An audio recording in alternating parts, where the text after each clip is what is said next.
Hi, my name is Ezell. I'm the Federalist Society's Vice President for our lawyers' chapters. And on behalf of all of our colleagues in the national office, it's my privilege to welcome you to our 6th annual Florida Chapters Conference. This is our largest state conference yet, not just in Florida, but anywhere, with over 900 attendees through the course of the weekend. And this is quadruple our attendance in 2015 when we first started these events. In fact, it's our largest Federalist Society meeting outside of the National Lawyers Convention this year. You should all be very proud of the strong, vibrant network you've built here in Florida. When we started these conferences in 2015, we thought these statewide meetings might be an occasional occurrence. This obviously has exceeded our wildest expectations. And in my travels around the country, I get asked more about the Florida Federalist Society Network than any of our other state networks. You are a leading example to other chapters around the country. We are very excited to present several engaging and thoughtful panels and talks this weekend, including discussions with Jan Crawford and Don McGahn on judicial nominations in the Trump administration, the Anti-Federalist, Originalism and Textualism in Practice, and the debate over marijuana law and policy here in Florida. And we are honored to have several of the recent appointees to the 11th Circuit join us for a luncheon discussion, including both of the newest appointees hailing from Florida. And last but not least, we are all thrilled to have Supreme Court Justice Clarence Thomas join us for a banquet tonight. We promise it'll be an engaging discussion facilitated by our longtime friend and his former law clerk, Judge Greg Katsas, with an introduction by your governor, Ron DeSantis. The Federalist Society has attracted a lot of attention over these past few years, and despite all of this media, a lot of people still don't realize that most of our operations are not Beltway-based. This conference is the best possible example. Our lawyers and student chapters host programs and conferences like this one that truly are at the heart of what this organization seeks to advance. The honest exchange of ideas through respectful debate and discussion on fundamental questions involving the rule of law, federalism, individual liberty, the separation of powers, and limited government. What's particularly noteworthy is that these groups are all driven by volunteer pro bono time by thousands of lawyers and students across the country. We are very fortunate to have 10 strong volunteer-driven chapters here in Florida, and it's a state where we have the most active lawyers chapters. With their leadership, we know that the Federalist Society in Florida will remain as vibrant, robust, and engaging as it is here today. So thank you all for being here, and thank you for everything you do to promote the ideas of the Federalist Society here in Florida. Your dedication and enthusiasm do not go unnoticed. With that, I'm going to turn things over to Elena Crosby, our Orlando Lawyers Chapter President, to introduce our first discussion. Thank you.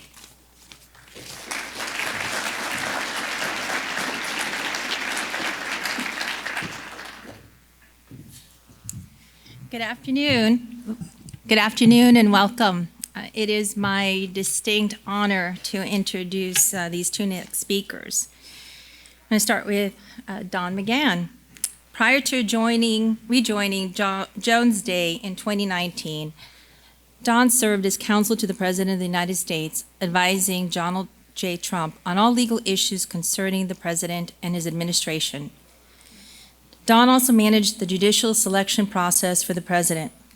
During Don's tenure, a historic number of judges were appointed to the federal bench, including 2 Supreme Court justices. In addition, he spearheaded President Trump's deregulation efforts, which resulted in deregulation at record rates. Following Don's departure from the White House, the President appointed him to the Counsel of the Administrative Conference of the United States, a nonpartisan independent agency dedicated to promoting improvement to administrative agency processes. Don's accomplishments have been recognized at the highest levels of government. Senate Majority Leader Mitch McConnell stated that Don concluded his tenure not only as the best White House counsel I've seen on the job, but more broadly as one of the most successful and consequential aides to any president in record memory. Don was nominated by President George W. Bush in 2008 and confirmed in the Senate by unanimous consent to serve as a member of the Federal Election Commission. He also served as outside counsel to the Committee on House Administration during the 113th and 114th Congresses and as general counsel to the National Republican Congressional Committee. I also have the pleasure of introducing Jan Crawford. Ms. Crawford is CBS News' chief legal correspondent and contributes regularly to the CBS Evening News, CBS This Morning, and Face the Nation, as well as CBS News Radio and CBSNews.com. Jan joined CBS News in October 2009. She has been a regular contributor to CBS News in 2005 to 2006. She is recognized as an authority on the Supreme Court, whose 2007 book, Supreme Conflict, The Inside Story of the Struggle for the Control of the United States Supreme Court, gained critical acclaim and became an instant New York Times bestseller. She began covering the court in 1994 for the Chicago Tribune and went on to become a law and political correspondent for all of ABC News programs, a Supreme Court analyst for the News Hour with Jim Lehrer on PBS, and a legal analyst for CBS News, CBS Evening News, and Face the Nation. She has reported on most of the major judicial appointments and confirmation hearings of the past 15 years and amassed crucial resources in the United States, in the White House, the Justice Department, and Congress along the way. Please join me in welcoming Don McGahn and Jan Crawford.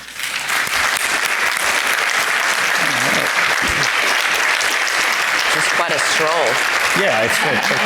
We can make our grand entrance. I think we're hot. Huh? All right, you're going that side, you said? Yeah, but they can hear us because we're hot. Oh. Yeah. You know, a hot mic will get you in trouble, yes. and I have learned that the hard way, believe me. That's why I'm around. Well, thank you so much, Elena, for that introduction. And Don, thank you for doing this and for agreeing to let me ask you a few questions. I first of all have to say I sound I'm not sure horrible. I agreed. I just saw it on the program. And Oh, you just got they told me show up, and here I am. Orlando's always great in January. That's what I hear. First of all, I just want to say I know I sound horrible. I have been a little under the weather. I have some tea. There's no bourbon in that yet. And I think we'll be able to get through 45 minutes, but you have to talk a lot more than me, which, you know, is the way it should be. And I want to assure you, those of you I have the pleasure to meet later, I have not been to China or anywhere near anywhere for China. So I think we should be okay. So, don't blame me. No. You know, I just saw you over there, so it's not. All right, so we got the introduction. Obviously, you're a big deal guy in Washington, even before you became White House counsel. Top, campaign lawyers in the country, time on the FEC, kind of responsible for loosening a lot of the regulations on campaign spending. And you become the president's campaign lawyer, and then on to White House counsel. And I guess I kind of just wanted to start by, this is about as open-ended and broad as you're going to get. What does the White House counsel do? What do you do? It isn't the kind of job anyone knows about unless you've been in Washington or really follow politics, right? It's not the sort of thing fourth graders write on that report, what do you want to be when you grow up? The counsel to the president is probably the closest legal advisor to the president. The main job is advising the president on his authorities under the Constitution, statutes, regs to the extent that they apply or not apply, norms, that sort of thing. Other things include ethical compliance, primarily for the White House staff. You also provide legal counsel to the various White House councils like Domestic Policy Council, National Security Council, Economic Council, and try to provide for them the legal framework to help them make sound policy recommendations to the president. And then you also are involved in vetting nominees, and in my case, I was heavily involved and basically was the senior staffer in charge of judicial selection. So was that your favorite part of the job? I wish I spent more time on it. It was my favorite part. I probably spent about 5% on it. 5%? Yeah, if that. Yeah, I had a great team. I had a number of people in the office who were able to track things day to day. I always get nervous when the sound guy's frantically looking at attendance. People are looking around, like doing the "we can't hear you" thing. Can you guys hear us? No, see? Oh my gosh, you would not believe what you just missed back there in the back of the room. I mean, it's breaking news. It is, because that's what I like to do, make news. How are we doing on sound? Can you hear me? That better?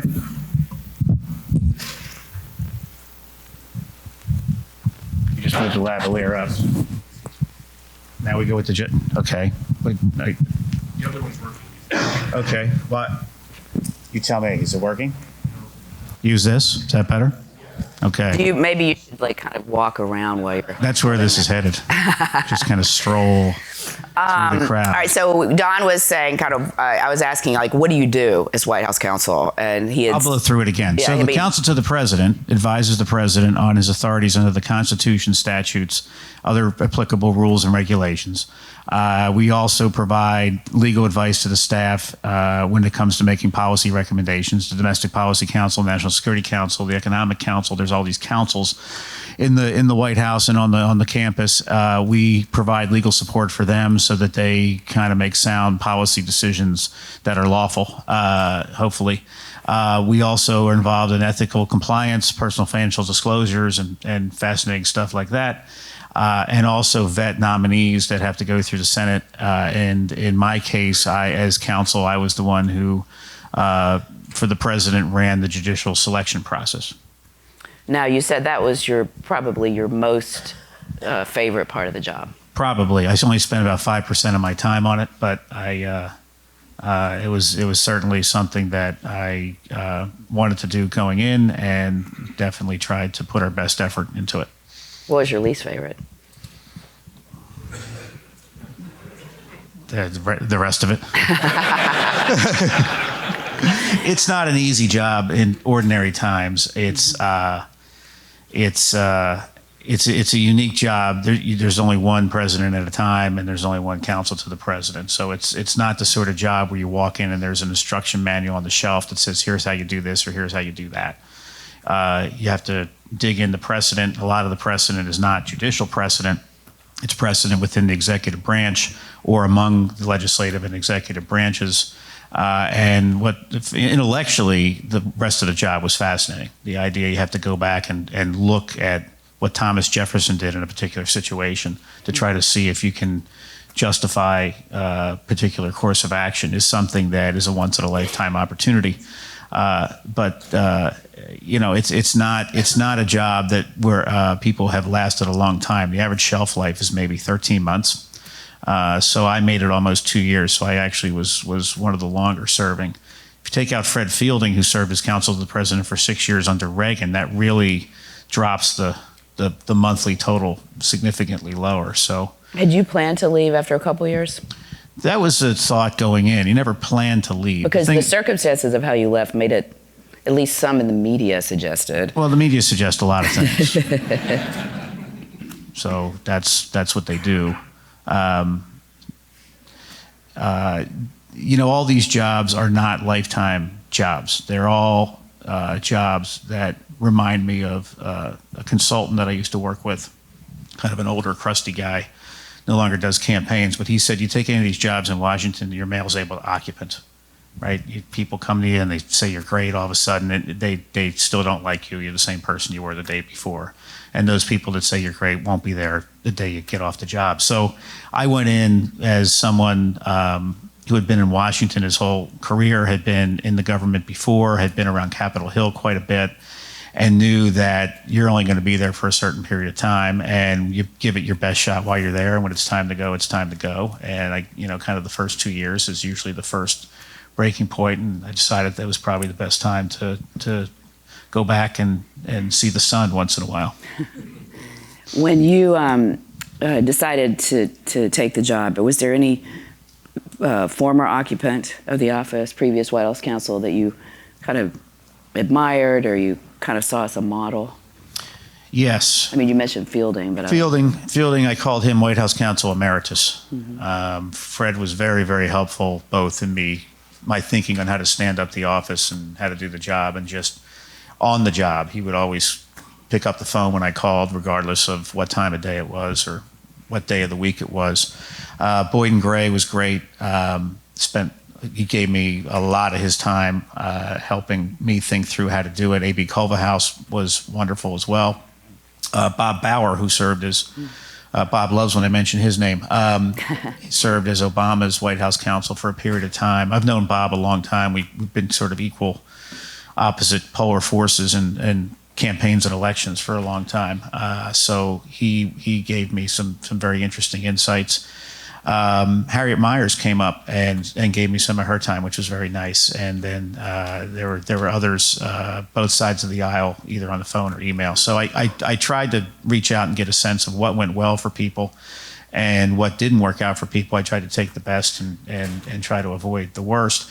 The other person was never actually counsel to the president. His counselor and attorney general was Ed Meese. Really saw Meese as a personal hero. I actually met him at a Federalist Society dinner when I first moved to Washington, D.C. when I was young. I was so excited I called my mom that night. I had just moved to D.C. I thought every weekend was going to be like this. It was not, but I've gotten to know him over the years and how his vision for judicial selection, legal policy, how the administrative state ought to function, how the executive branch ought to function was something that I really paid a lot of attention to, and that was something that was a heavy influence on how I viewed my role. What was President Trump like as a client?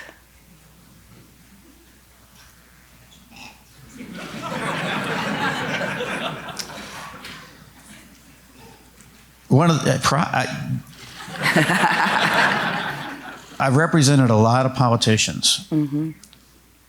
He goes through decision trees faster than anyone I've ever seen to get to where he thinks the situation is going to go.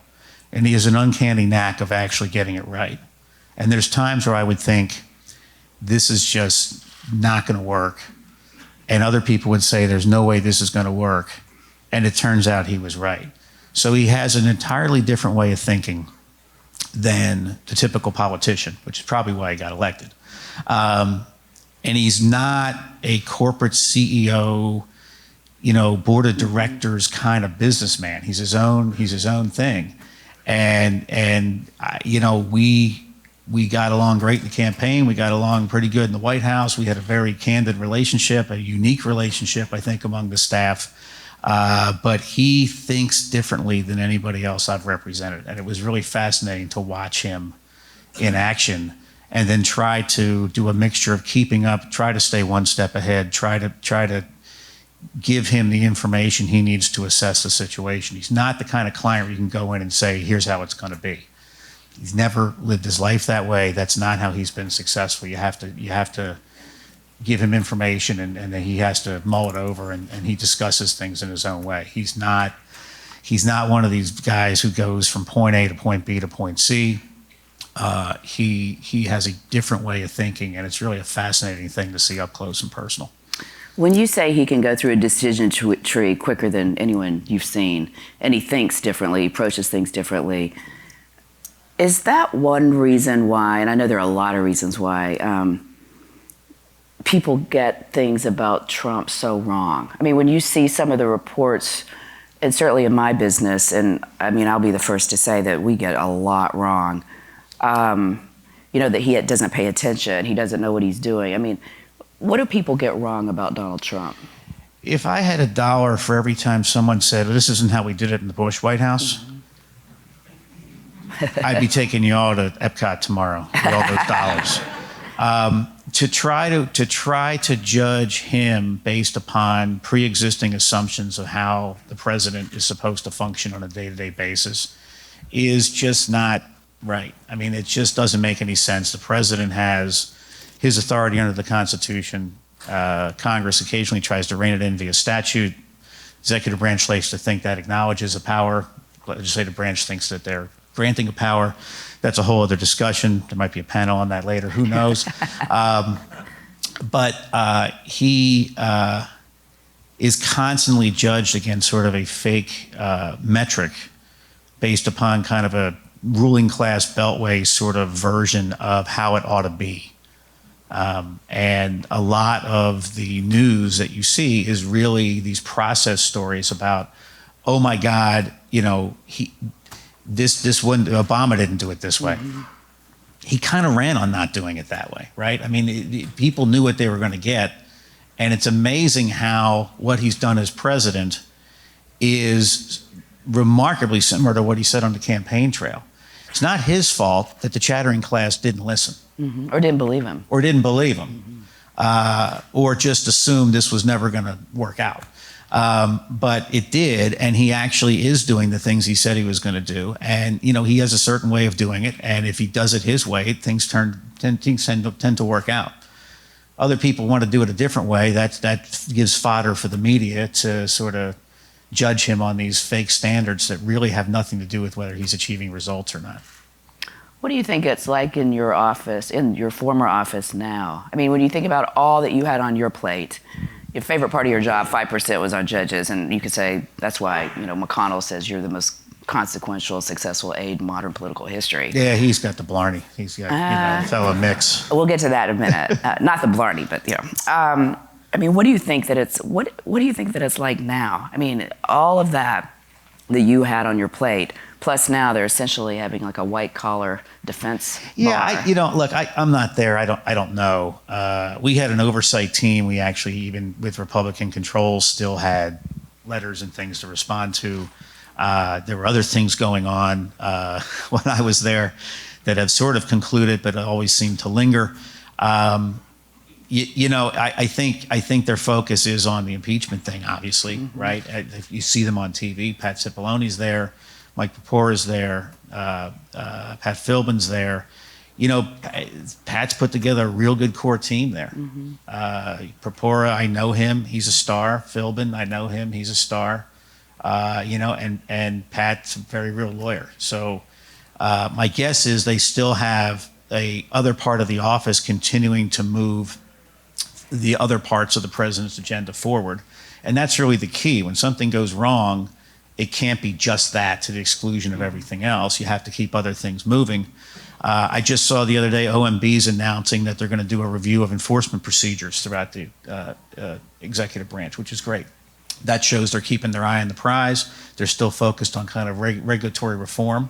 And it shows that merely because there's something going on Capitol Hill, that doesn't stop the business of governing. So I have no idea what it's like day to day because I'm not there. I know what it was like when I was there, and the trick is you got to have a good team, and when you can't be in the office, you have to have lieutenants who are able to carry it out, and it looks like they're doing that quite well. You know, you were with the president. I mean, obviously, as his campaign lawyer, and then with him when he first went in the White House, and, you know, important key moments in his presidency. Did you ever have the sense, and I've always wondered this, did you ever have the sense that when he came into office, he had plans, he had ideas, did he ever think, you know, this could be kind of an olive branch to Democrats? I mean, did he ever have a chance? I mean, it seems like the investigation started right away, the quote, Russia collusion stuff started right away. What makes me think of this question is when you're talking about how he was so unconventional. He didn't do things the way everybody else did. He was an outsider. Could outsiders ever succeed in Washington? Did he ever have a real chance?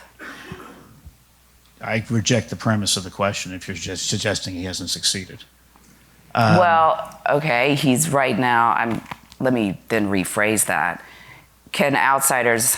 Well, you say he's gotten a lot done. Look, I mean, he's been impeached. He's sitting. I mean, you know, the White House counsel's team is sitting up there, you know, in the well of the Senate right now. He came in, and there was just massive resistance everywhere. Mm-hmm. On both sides of the aisle, and people were very skeptical. And when you inherit, well, you had members of the media crying on election night. Yeah. Well, that was. And not tears of joy like when President Obama was elected. That was too bad for them.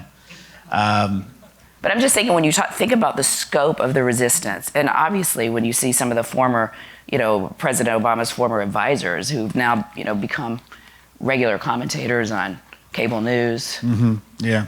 Former taxpayer-funded pundits. Now they just go on cable shows and talk. Usually it's people without any clients have to do TV. Well, you don't really see me on TV. I have work to do. What was the question? Oh, did he ever have a chance? He's plowed through, but honestly, no, he didn't have a chance. I mean, the machinery of government was not enthusiastic, shall we say, about his arrival. And it took a while for people to realize that he won. He was the president. And you could just feel the resistance. And it was not just those that you would anticipate, those who politically disagreed with him. There were still the Never Trumpers running around and all these other people who just couldn't get over it. A couple still can't get over it. Look, he's unconventional. He's got the tweets and says some things and all that. But at the end of the day, when you get down to the substance, he's actually got a lot done, even with all the headwinds that he inherited and was faced with when he came in. Well, let's talk about that. 187 Article III judges, a quarter of the federal appellate bench. Speaking of getting stuff done. Yeah. Right. And you were kind of the chief architect of that. Some of that was even done with bipartisan support. One key, we came in very fast. We did not sit around and think about it. We engaged with the Senate quite a bit, even before swearing in, particularly with Democratic senators. And you see the results of that. You look at, for example, in Illinois, we've got a pretty good slate of district judges on balance. Martha Packhold's now a district judge, clerk for Clarence Thomas. Mike Scudder's on the circuit court. And that was dealing with, two Democratic senators. Did pretty well there. New York, we did okay. We got a deal on district judges. Circuit judges looked very strong. And, with Illinois, the Democratic senators supported the president's nominees for circuit court. In New York, they didn't. But the district court level, we actually had a pretty fair process, and it actually got done. I think part of it is that sort of negotiation does not happen on TV. There's no TV cameras. It's very much a direct sort of thing. I had an advantage, two big advantages. One, the president put a lot of trust in me to do it. And people knew when they talked to me, that was going to be a binding commitment. And it wasn't a situation where they could shop around and try to get a better deal. President knows how to make deals, and he knows that he'd have somebody shopping around for a better deal. That's not going to let you. That's going to take away your leverage. And two, I'd been in D.C. so long and represented so many elected officials, including a lot of senators. I had a certain ability to sort of speak Senate, and I could understand how senators had gotten elected, what their constituencies looked like, how they could, what they could go for, what they couldn't go for. And I never really wanted to present to a senator something that I hadn't thought through from their point of view. So I think that was something that helped us. But getting a quick start made a big difference. The president was very committed on this. He ran on it, talked about it quite a bit. There was polling data after the election that said there were a bunch of sort of undecided voters. Amazing to imagine there's anyone undecided left in America, but undecided voters, they didn't like Hillary Clinton, weren't really sold on Trump, but they liked what he was saying about the courts, and they gave him the nod. And so far it's really been one of his major successes. Well, the Supreme Court historically has never really been a factor in people's electoral choices at the ballot box. This was a great exception, I guess, potentially because of the list. I mean, how did that you were the lawyer on the campaign at that time. How did the list come together, and did you have any part in kind of encouraging that or the development of that? Because as you remember, I mean, there were people, again, who they were still, well, up until November, weren't really taking Trump seriously, but certainly earlier in the campaign.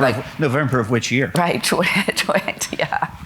But I mean, earlier in the campaign, I mean, people were, oh yeah, he's going to, not Judge Judy? I mean, who's Trump going to put on the Supreme Court? So, I mean, that list was significant. It was. The short version of the long story is the president had already discussed the judges. He's someone who's tussled with City Hall his whole career. He's had to deal with red tape. Mm-hmm. He litigates a lot. And understood that, judges who kind of make it up as they go along or substitute their own views for that of what the law actually says tend to be bad news, and it's very tough for ordinary citizens to conduct themselves and plan their affairs when they sort of have this moving target where it's not a rule of law, it's sort of a multi-factor balancing test. So even before the list, he thought about it. But you helped him frame Justice the Scalia, multi-factor balance. Just kidding. Justice Scalia passed, and that created an issue that quickly became a campaign issue. It was inevitable. And that night, there was a primary debate, and the first question was, what are you going to do in the Supreme Court? The president actually had an answer, and he was not a stock answer. He actually was able to put out some names of the kind of people he was going to look at. One sitting here in the front row, Bill Pryor. Diane Sykes was the other name he mentioned. We had already kind of on our own thought about who it would be, and then I talked to Leonard Leo. I actually talked to Jonathan Bunch first. That story is kind of well known. When I had not met Jonathan at that point, but I talked to him during the Iowa caucus, got on the phone, and he was curious if the campaign sort of thought about judicial selection. I said, "Oh, yeah, we have someone on board helping us out. He has a lot of experience with this. He's done it in the past." And he said, "Well, who is it?" I said, "Well, it's John Sununu." And thanks for the three people to get that joke. And for those of you not old enough, What was your reaction? Sununu is credited with picking David Souter for the Supreme Court. So poor Jonathan, I could hear the audible gasp on the other end of the phone, and I said, "No, we're just kidding. We're pretty good. I was the president of my chapter, Federalist Society chapter in law school. Everything will be fine." And he didn't know what to make of me. I'd known Leonard a long time. Leonard had some ideas. I had some ideas. Leonard had a very good sense of who was real and who just showed up the day after an election. You see this phenomenon in D.C. where there's a whole phalanx of people, many of whom I had never met until the day after the election, who show up the day after the election and say, "I've been with you the whole time. I want to be this or that, and you should appoint me to this or that." Leonard was very good at knowing who was actually not in that category. And I kind of brought to it a sense of how the Senate would play and that sort of thing. So it was a collaborative thing where we ended up developing the list. Interestingly, President did not put it out during the primary. I'd expected he would put it out in the primary because primaries usually, the conventional wisdom is you have to appear very conservative and then track to the middle once you get to be the nominee. Illustrating what I said earlier, where he does things that I think that's kind of backwards. He waits until he's the presumptive nominee, and then his basic first move is dropping the Supreme Court list. So the first move as a general election candidate was not tacking to the middle. It was going pretty right in your face on who he was going to look to put on the Supreme Court should he have the opportunity. So, that's a situation where he saw something everybody else thought was kind of backwards, and it just worked great. I mean, the list itself took a lot of time to put together. We tried to read everybody's opinions who was on the list. Some people were not on the first list because they had too much paper, and then we put out a second list. Justice Cavanaugh. Brett, exactly, but I was thinking more Justice Gorsuch because he had quite a bit of paper. The first list was people of this sort. Second list, it was a definitive list, and Gorsuch ended up on the second list. But the vision of making it public was 100% Trump's. What was his thinking behind that? Well, I think he thought people would be focused on it, and I think he thought it mattered, and I think sometimes he does things that all the political consultants say don't matter, and he proves them wrong. So, what makes him do a lot of what he does? Who knows? But he continues to land on his feet. With the chattering class very nervous about how he seems to be tumbling, but then somehow lands it. So I think his thinking was he wanted to show he was serious about it. He wanted to emphasize that it mattered, and it certainly did. And here we kind of know what happened after the election, and here we are. Well, I mean, obviously, when you were saying earlier, when I said my ill-formed question, did the president ever have a chance to succeed? I mean, a president's most lasting legacy is his nominations to the Supreme Court. I mean, those Justices Gorsuch and Cavanaugh and the circuits, right? I mean, and the circuits. all the actions about Supreme Court, but they take less than 100 cases a year. So really the circuit courts for most, if not virtually all cases, circuit courts are the last resort. Right. And he has done a remarkable job of filling vacancies. And look, we have to pause and we have to remember he inherited a lot of vacancies because Senator McConnell showed a lot of courage by locking it down at the 11th hour when it was clear this was going to be a campaign issue and the voters should probably have a say in who was going to be on the bench. It was amazing. It's one of the few examples of a really, in modern Washington, of a real team effort where, it took McConnell to do his thing, the president to have his vision, and then us, broadly defined, to help flesh out, the talent that would fit the bill. When you have this list, and when, we've seen how previous presidents did things, and they sit down with kind of, you get the potential nominees to a handful, and then the president will interview a certain, 4 or 5, whatever. How did that work? How did it come to be Justice Gorsuch and Justice Cavanaugh? How did the president come to these are the two? At the end of the day, I mean, were they different? I mean, I assume they must have been. They're different. Similar in certain ways, different in other ways. I think that the processes for each were different in that the process for for Justice Scalia's seat was run basically before swearing in. So that was done during the transition period, and the interviews and whatnot were all done, and all the prep.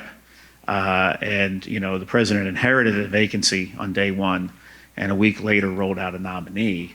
And again, we had the usual chattering class saying, take your time, wait, do this, do that. And, we kind of picked the date and off we went because we thought getting it to the Senate sooner rather than later was probably a smart move. Things in D.C., if you take your time, sometimes things die. And things become more contentious than they need to be. The Cavanaugh process was different because the president had been president for a while. There was White House. There was much more of a track record of success with the Senate. So there were some differences internally. But at the end of the day, the president really was looking for people who had great credentials, a real track record. The old conventional wisdom was avoid a paper trail. Right. Well, that's how we got Souter. President Trump wants a paper trail. He wants to know what he's getting, what he's sending to the Senate, what the American people are getting. Both Gorsuch and Cavanaugh have a mountain of opinions. He also was looking for people that showed that they had some courage. They wouldn't back down. They had some sort of conviction. And that they were around long enough that they weren't going to. Washington, we have this phrase called growing in office, right? I think evolving, right? I did not grow in office. I continue to shrink, I think, as does the president, right? So we don't see growing in office as a compliment. So both of them had been on the bench for an extended period of time. So there was the die was pretty much cast. So I think the consistency there is the 3 or 4 factors I mentioned as to what he was looking for. He wasn't looking for a political splash. There was not this idea of, well, how the voters are going to react to this person or that person. When it comes to judges, he really wanted what he thought was the best, and he wanted folks who were really committed to being serious about legal text and really trying to get to the bottom of it. And if you look at the list, you see that. I've already mentioned a couple names. You look at Tom Lee out in Utah. He has some opinions that are just flawless cases of statutory construction. If you look at the list, it was all hidden there in plain view. They all have something that shows that they understand how to read and construe legal text, even if it reaches a result that I may not like, the judge may not like, you may not like, somebody here may like, but, you know, that they actually have a consistent method of judging. You know, I hate baseball analogies because sometimes confirmation processes use things like umpires and things, but the strike zone should be a consistent strike zone. You don't want someone all of a sudden kind of expanding or contracting the strike zone depending on the politics of the day. So the president was very, very focused on people who were not going to be anything other than what they appeared to be. And then you also had to be able to get them through the Senate. Then there's that, right, the Senate. And the Democrats' Right. decision to filibuster, Yeah, wasn't that a gift for? That was bizarre. That was just, I just chalked that up to Trump derangement syndrome. Right. It seemed like an enormous blunder. That was a political mistake. blunder. Yeah, I would not have done that. I would have let cloture happen on Gorsuch and save it for potentially the next time. Because you're replacing a conservative icon. Right, It wasn't going to right. change the balance of the court. And you know, it was, if they didn't know it was going to happen, you know, it would have been, they might have had a better chance making some hay over the filibuster down the road than right out of the gate. You know, Harry Reid blew it up for circuit judges. President Obama had lost virtually every case in the DC circuit on any sort of administrative power type issues. The overreach was just everywhere. The DC circuit had beaten that back. And the so-called nuclear option was really designed to load up the DC circuit. So all of a sudden, previous administrations started to win. And I guess it was short-term worth it for them, but you know, here we are. So it was bizarre to me at the time, but that's a good point because people forget that at the time of the nomination, it still was not decided whether or not you had to get the supermajority before you got the majority. And that's counter to the tradition, right? Clarence Thomas got a final vote even though his total was well shy of a filibuster-proof majority. That was not something that was done where they would start beginning to filibuster judges for the Supreme Court. They would occasionally try to make hay over this nominee or that nominee, but the filibuster idea really took hold in the 2000s. I'll just keep talking. Yeah, please. You know, when the Democrats got control of the Senate, they started to oppose President Bush's nominees. Well, they started opposing any any nominee who might be a potential Supreme Court pick. Like Miguel Estrada. Right. Right. Bill Pryor. And Bill Pryor and a host of others. And you see this now, right? We had a pretty good head of steam in the first year where we had a great chairman. We had Chuck Grassley chairing the Judiciary Committee, did a masterful job, and he was the right guy at the right time because the guy has a tremendous amount of integrity, and senators know he has integrity. He cares very much about the Senate, and he was the guy that could actually have the hearings in a way that produced positive results. But he would have multiple nominees at the same time and the like to keep the process moving. And first couple waves, the Democrats didn't really catch on, but then it became uber partisan, and anybody that they suspected may have any potential to go up to, you know, the Supreme Court or have a good career, they really went after hard. Amulf Thapar, Amy Barrett, the list goes on and on. You know, they really just locked it up. You know, Greg Katsas barely made it through. I mean, Katsas, really? You can't, I mean, how do you vote against Katsas? But they did. And it's, you know, it's a compliment to the ones that went down to the wire and basically got, you know, we had that Mike Pence kind of ready to go on a moment's notice. It's really, Did you really? I think, what's that? You did? You never know. Yeah. It breaks a tie. Mm-hmm. And some of them were that tight. You know, it's really a testament to, I think, the strength of the nominees because they all now have been through a tough thing. Like the modern circuit court process looks like the Supreme Court process of maybe 20, 30 years ago. All these are barn burners. All these are opposition research people following people around. All these are looking for the gotcha moment. And that's not Going how back to the early 2000s. You know, like it is now. It started, 04. but that was still much more of a process game. It took Cavanaugh forever to get on the DC circuit, but he finally did. They just blocked Estrada. It wasn't quite the barn burners that you now see in the current Senate, where it is really made for TV theater, where they're just looking to trip people up and sort of raise issues that really don't have anything to do with being judges. And look, let's put a finer point on it. Amy Barrett, Catholic beliefs were questioned openly by members of the Senate Judiciary Committee, right? The ranking member said the dogma lives loudly in you. Mm-hmm. We now have mugs with her picture that says the dogma lives loudly. I think they're available online with the complimentary T-shirt that matches. But what is that? That didn't happen in the 2000s, right? That's a new level of holy cow. Now we're going there. Mm-hmm. And then another senator tried to clean it up.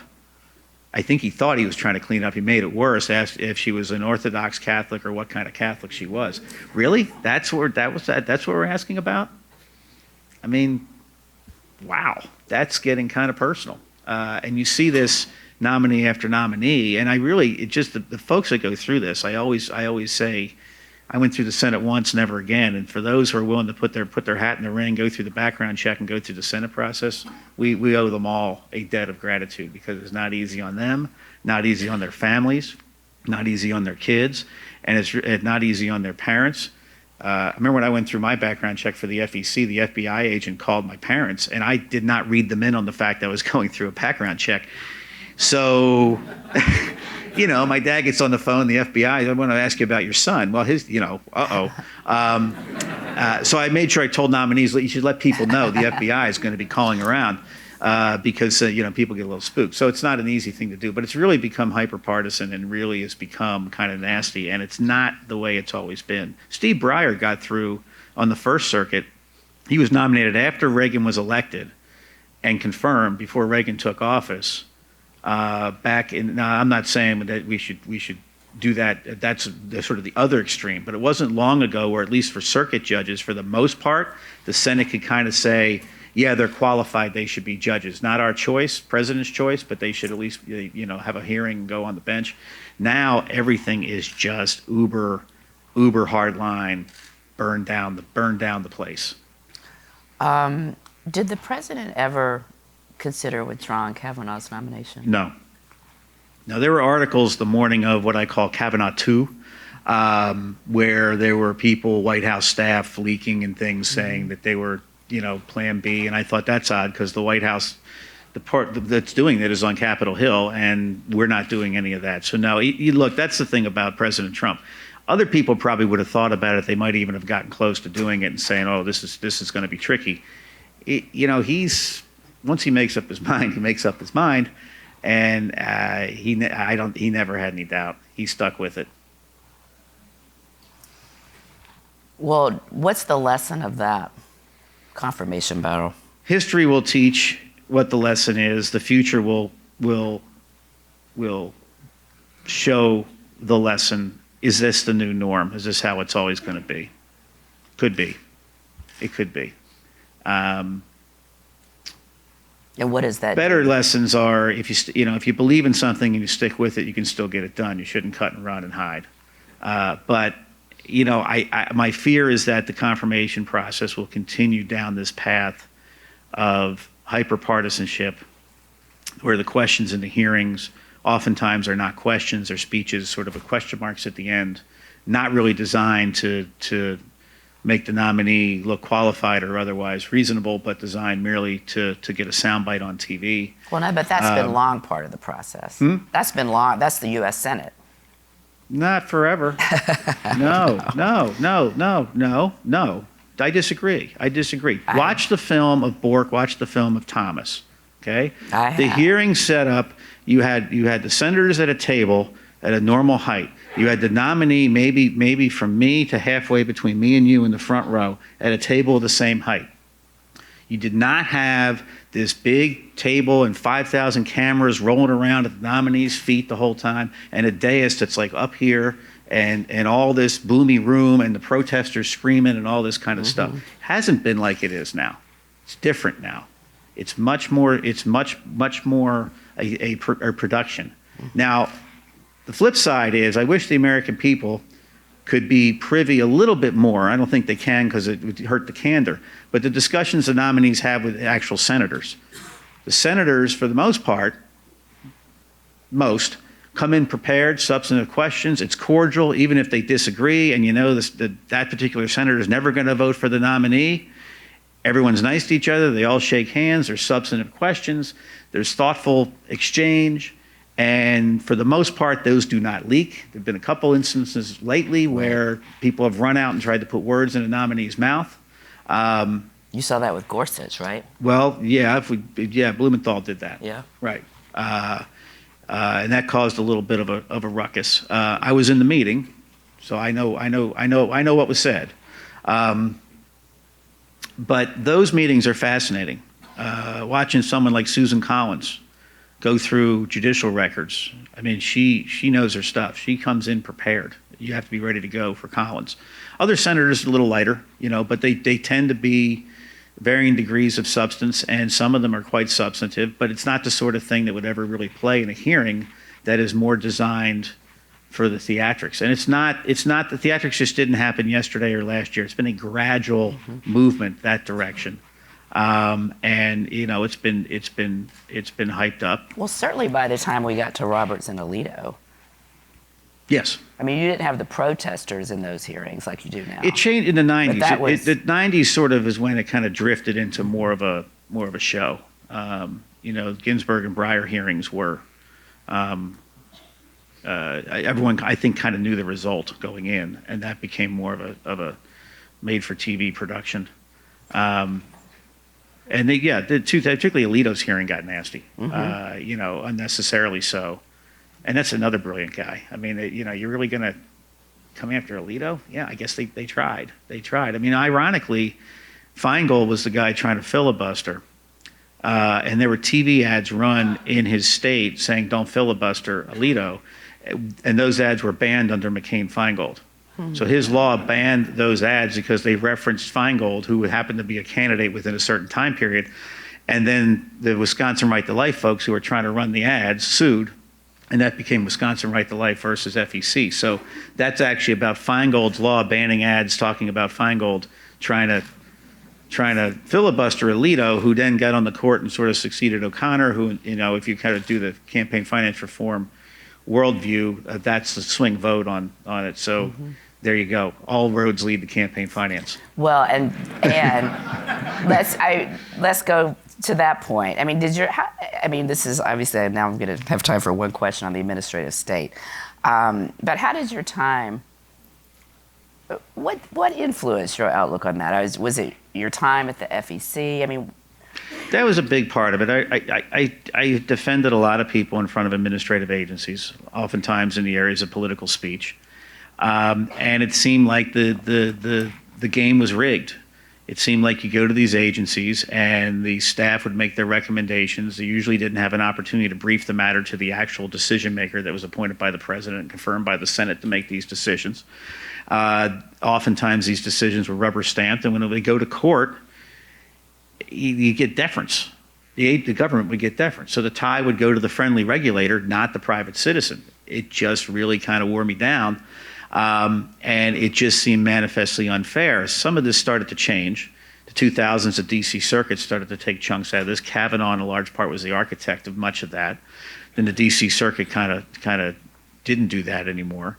But the Supreme Court started getting into it. Sackett versus EPA is a case that it illustrates the point, where the idea that the poor Sacketts could not even get a hearing, and the EPA said they couldn't even go to court over the fact that the EPA was trying to fine them every day for developing their own land. What's significant about Sackett isn't so much that the Sacketts developed their land, that the case had to go to the Supreme Court so they could at least be heard.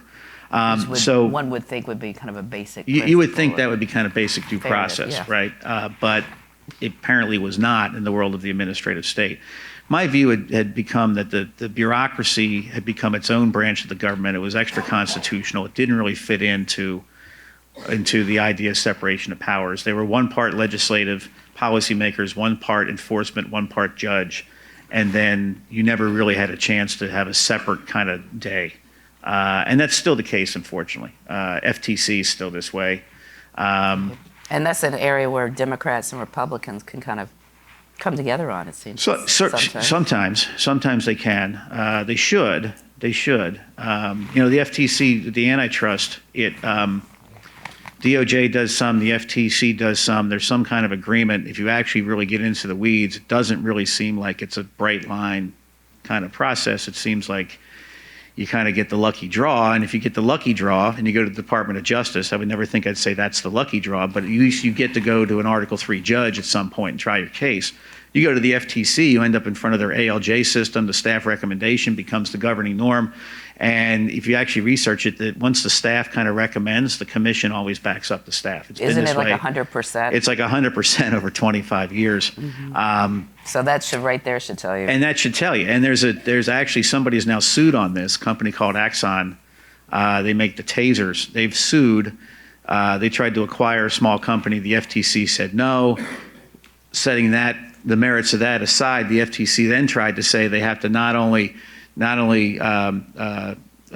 cut the company loose, they have to hand over their software to create essentially a clone company that can then be a competitor. Somehow the antitrust laws not only require you to just not do things that are anti-competitive, you have to affirmatively create competition.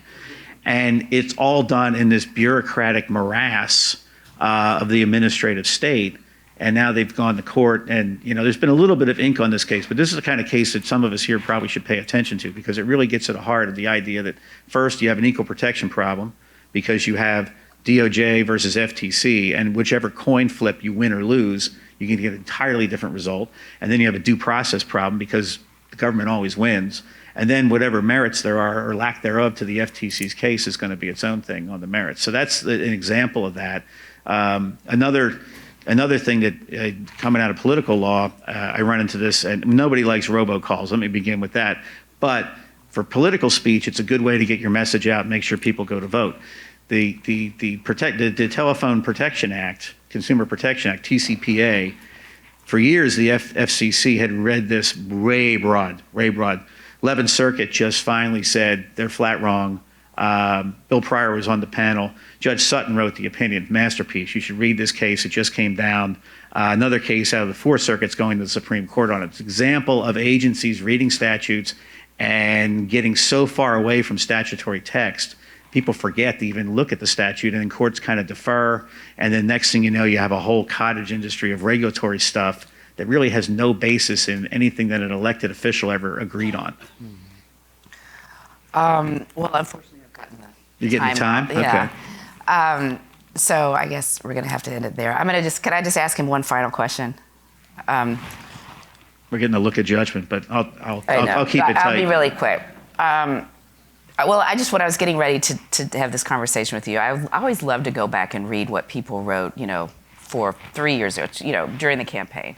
And so one of the articles that I read said, and it was just people in Washington just wringing their hands. Just wringing their hands that Don McGahn was going to go work for the president and as his campaign lawyer. And why would he, as one said, why would he lend his visual credibility to Trump in such a way that could damage his reputation for the long term? That was what one, of your unnamed lawyers in Washington was saying when you were at the campaign lawyer. Yeah, I think that person worked at the RNC.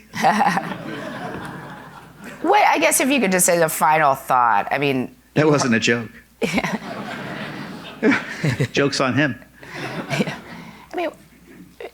What is that? I guess, what's your reaction to that now, and then what's the takeaway from that? I've thrown my thank career you all very away. much. I've said this before. I've thrown my career away every 18 months since I graduated law school. I've always tended to take on tough clients, and always been not of the traditional norm of how people succeed in Washington. And I've always taken kind of a flyer every so often. And I do it because oftentimes I believe in what that person's trying to do, or I just, even if I don't believe in what they're doing, what the government's doing to them is worth the fight. I thought Trump could win. My view was the parties had de-aligned. The usual candidates were not going to win.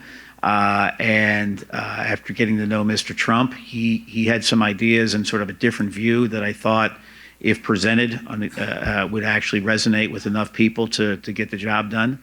The traditional chattering class, ruling class, consultant class in D.C. didn't see it coming. That was after the New Hampshire primary. He won the New Hampshire primary. He invited us all up on the stage. I was the last one up, so I was the kind of the one on the end. And in the New York Times picture, I ended up being right behind him. And people said, "Oh my God, what's he doing?" It's one thing to represent him. Why are you actually standing up there? And whatever that brilliant quote was. So I say to that person, let's just, say Gorsuch, Cavanaugh, Oldham, Katsas, Rao, Trevor McFadden's here. I'd like to give a shout out to him at the district court level. Through par, the list goes on and on. 187 would take a while. We don't have that Bounds. much time. Let's just go through all the Bounds didn't get there, but Kyle Duncan. They go down the list. That's my answer to whoever the genius was that said, "I can't believe Don's standing next to Donald Trump." Any prediction for 2020? There will be an election. It'll be in November, sort of, but with early vote, it's kind of in October now. There's more election season, not election day. Right now, if I had to bet $1 and go to Vegas, I'd tell people put it on Trump. A lot can change. I got to do my usual DC shuffle on that. But right now, you see him sort of crystallizing the issues that he's going to run on, and he's starting to remind people of the things that matter. I think the constant attacks certainly haven't killed him. They've only made him stronger. And I think at this point, what's unique is that his numbers have not moved. He doesn't have the usual arc of popularity, and he's been really remarkably steady on his popularity. And it's not just the base. The media say, well, that's just his base. It's not just the base, right? Other people. So right now, they're doing okay. Democrats are really putting on a clinic on their primaries, and that'll probably drag on a little bit longer than they wish. But this really isn't the format to get into the partisan stuff. But there will be an election. That's my prediction. All right. Well, thank you so much. I appreciate it. Thank you, guys. Sorry we went a little long.